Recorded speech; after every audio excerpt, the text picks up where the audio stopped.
Pemirsa, vaksinasi booster COVID-19 bagi tenaga guru di Kota Tomohon telah dimulai. Sebanyak 1.300 orang menjadi sasaran vaksinasi selama 2 hari pelaksanaan. Dinas Kesehatan Kota Tomohon melaksanakan vaksinasi booster COVID-19 bagi para guru yang berlangsung selama 2 hari di Anugrah Hall, Kecamatan Tomohon Timur.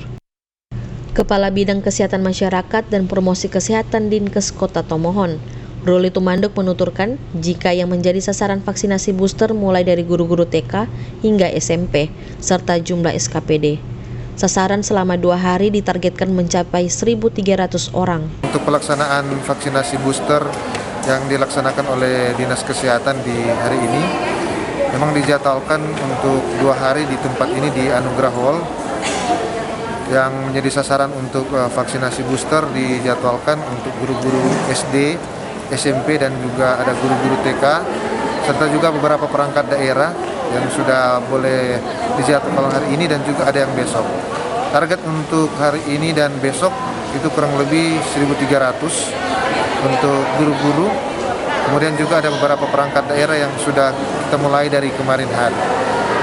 Selain vaksinasi booster, pelayanan vaksinasi dosis pertama dan kedua juga rutin dilakukan di 44 kelurahan sekota Tomohon. Paul Bawole melaporkan untuk Kauno TV.